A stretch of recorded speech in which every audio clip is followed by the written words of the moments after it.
Watu gunung runtuh. Sosok sakti yang ditumbangkan Dewa Wisnu. Prabu Kulagiri, raja dari kerajaan Kundadwipa dan keturunan Raja Sagara, memiliki dua istri, yaitu Dewi Sinta dan Dewi Landep. Suatu hari, sang raja meninggalkan mereka untuk bertapa di Gunung Mahameru. Saat itu, Dewi Sinta sedang mengandung. Karena lama tak kembali, ia bersama Dewi Landep memutuskan menyusul sang raja ke tempat pertapaan. Dalam perjalanan, Dewi Sinta melahirkan seorang anak laki-laki di atas sebuah batu. Bayi itu diberi nama Watu Gunung. Watu Gunung tumbuh menjadi anak yang keras kepala dan memiliki nafsu makan besar. Sifatnya yang tidak sabar sering membuat ibunya kesal, terutama saat memasak. Suatu hari, karena emosi, Dewi Sinta memukul kepala Watu Gunung dengan siut pengaduk nasi hingga melukai kepalanya. Merasa sakit hati, Watu Gunung meninggalkan kerajaan dan bertapa di hutan. Ia mendapat anugerah kesaktian tak terkalahkan dari Dewa Brahma. Watu Gunung menjadi angkara murka. Dengan kesaktiannya, Watu Gunung menaklukkan banyak kerajaan, mulai dari Prabu Ukir, Prabu Kulantir, hingga Sang Prabu Dukut. Bahkan, ia menaklukkan kerajaan Kundadwipa dan menikahi kedua permaisuri kerajaan, yang ternyata adalah ibunya sendiri, Dewi Sinta dan Dewi Landep. Suatu hari, saat bercengkrama, Dewi Sinta menyadari bahwa suaminya adalah anaknya sendiri, karena melihat bekas luka di kepala Watu Gunung. Untuk mengakhiri hubungan ini, ia meminta Watu Gunung mencarikan pelayan bernama Dewi Nawangratih, yang sebenarnya adalah istri Dewa Wisnu. Pertempuran dengan Dewa Wisnu, Watu Gunung pergi ke Wisnuloka untuk membawa Dewi Nawangratih, tetapi Dewa Wisnu menolak.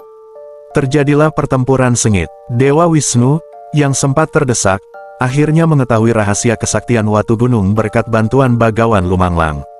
Pada hari Redite Kliwon, Minggu, Dewa Wisnu menggunakan kekuatannya, Triwikrama untuk menumbangkan Watu Gunung.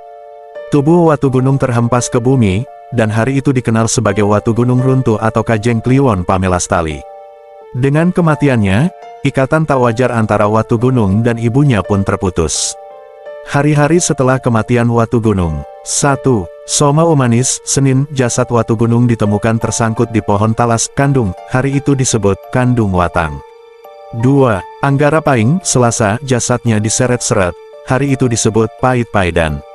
3. Buddha Pon, Rabu, Watu Gunung siuman kembali, disebut Buddha Urip.